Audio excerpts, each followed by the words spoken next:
Assalamualaikum warahmatullahi wabarakatuh. Halo everyone, perkenalkan saya Sela Febriani dari kelas manajemen 23B dengan NPM 234111003 dari Universitas Teknokrat Indonesia. Jadi dalam video kali ini saya akan menjelaskan materi tentang kreativitas dan inovasi dalam bisnis.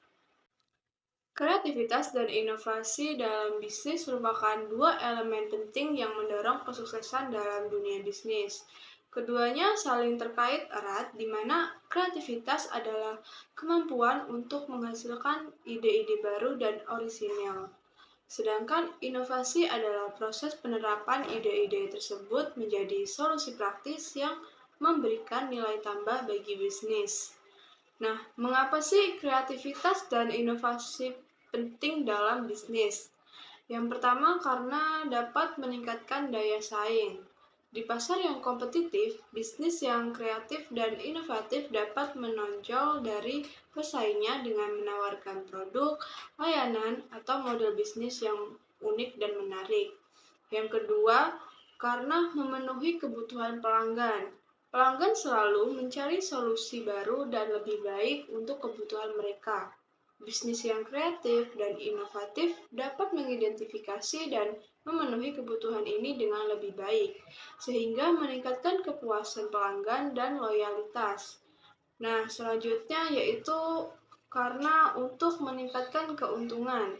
Inovasi dapat membantu bisnis meningkatkan efisiensi operasinya, mengurangi biaya, dan meningkatkan pendapatan, dan menciptakan peluang baru di mana kreativitas dapat membuka peluang baru untuk pertumbuhan bisnis seperti memasuki pasar baru, mengembangkan produk baru, atau menjalin kemitraan baru.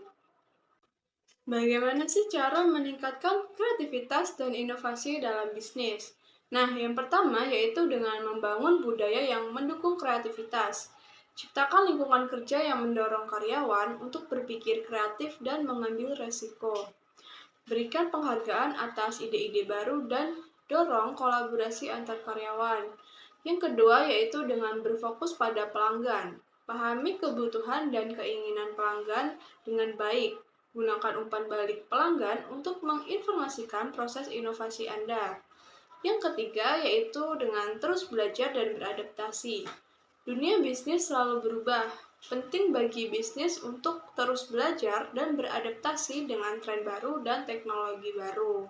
Selanjutnya, dengan berani mengambil resiko, inovasi seringkali melibatkan resiko. Namun, bisnis yang tidak mau mengambil resiko tidak akan pernah mencapai hal-hal yang besar. Nah, contoh dari kreativitas dan inovasi dalam bisnis seperti Apple terkenal dengan produk-produknya yang inovatif seperti iPhone, iPad, dan MacBook. Perusahaan ini terus mendorong batas-batas teknologi dan desain untuk menciptakan produk yang diinginkan dan dibutuhkan oleh pelanggan. Nah, yang kedua ada Gojek. Gojek adalah perusahaan ride-hailing asal Indonesia yang telah merevolusi cara orang bepergian di Asia Tenggara. Perusahaan ini menggunakan teknologi inovatif untuk menghubungkan pengemudi dan penumpang dengan cepat dan mudah. Kreativitas dan inovasi adalah kunci untuk mencapai kesuksesan dalam bisnis yang berkelanjutan. Dengan berinvestasi dalam kreativitas dan inovasi, bisnis dapat meningkatkan daya saingnya, memenuhi kebutuhan pelanggan, meningkatkan keuntungan, dan menciptakan peluang baru untuk pertumbuhan. Untuk menunjang kita dalam mengembangkan kreativitas dan inovasi dalam bisnis, ada 4 model atau 4 metode kreativitas dan inovasi yang sering digunakan, yaitu ada design thinking, mind mapping, scamper, dan six heads thinking. Setiap metode akan dijelaskan dengan detail dan dilengkapi dengan contoh penggunaannya. Dengan mempelajari dan menerapkan model dan metode kreativitas ini, kita dapat menghasilkan ide-ide baru yang inovatif dan membangun bisnis atau produk yang sukses. Nah, jadi yang pertama ada design thinking. Jadi, design thinking ini adalah pendekatan kreatif dalam memecahkan masalah yang berfokus pada pengguna. Metode ini menempatkan pengguna di tengah-tengah proses pengembangan produk atau solusi bisnis. Design thinking melibatkan 5 tahap, yaitu yang pertama empati, yang kedua definisi, ketiga ideasi, keempat prototyping, dan kelima testing. Yang pertama yaitu empati. Tahap empati adalah tentang memahami pengguna dan kebutuhan mereka. Hal ini dapat dilakukan dengan mengamati pengguna, mewawancarai mereka, atau melakukan riset pasar. Tahap kedua ada definisi. Tahap definisi ini melibatkan merumuskan permasalahan dan mempersempit ruang lingkup solusi. Hal ini dilakukan dengan memilah-milah data yang telah dikumpulkan pada tahap empati. Selanjutnya, tahap ketiga ada ideasi. Tahap ideasi melibatkan pembuatan ide-ide baru untuk menyelesaikan permasalahan yang telah ditentukan. Dalam tahap ini, tidak ada ide yang salah atau benar. Semua ide diterima dan dieksplorasi. Nah, menuju ke tahap keempat ada prototyping. Tahap prototyping melibatkan membuat model atau prototipe solusi untuk diuji coba. Dan yang terakhir ini ada tahap testing, di mana ini adalah dengan menguji coba solusi pada pengguna untuk mengetahui apakah solusi tersebut berhasil atau tidak. Nah, selanjutnya untuk metode yang kedua ada mind mapping. Mind mapping ini adalah teknik pemetaan ide yang berguna dalam memperjelas dan mengorganisasi gagasan. Mind mapping membantu dalam mengembangkan ide-ide baru dengan mengaitkan ide-ide yang terkait satu sama lain. Langkah yang pertama yaitu tentukan topik. Pilih topik yang ingin Anda eksplorasi. Yang kedua, buat pusat pemikiran. Tulis topik di tengah kertas dan buatlah lingkaran di sekitarnya. Nah, yang ketiga yaitu buat cabang pertama. Pertimbangkan gagasan-gagasan yang terkait dengan topik tersebut dan tuliskan di cabang pertama dari lingkaran. Langkah yang keempat dengan membuat cabang kedua. Pertimbangkan lagi gagasan-gagasan yang terkait dengan cabang pertama dan tuliskan di cabang kedua dari lingkaran. Selanjutnya langkah kelima dengan melanjutkan proses membuat cabang-cabang lain yang terkait dengan cabang sebelumnya hingga semua ide telah terhubung. Yang ketiga ada metode Scamper.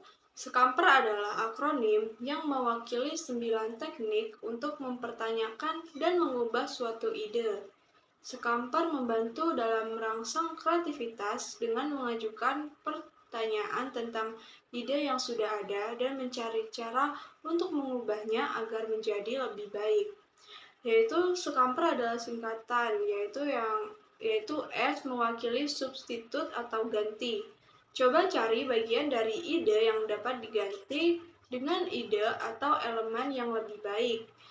Yaitu C mewakili combine atau gabung. Gabungkan dua ide atau elemen yang berbeda untuk membentuk sesuatu yang baru. A yaitu adapt atau adaptasi. Adaptasi ide dengan mempertimbangkan situasi kebutuhan yang berbeda. Dan M yaitu modify atau ubah. Ubah atau modifikasi elemen ide untuk menciptakan sesuatu yang baru. Nah, P ini adalah put to another use, yaitu gunakan untuk tujuan lain.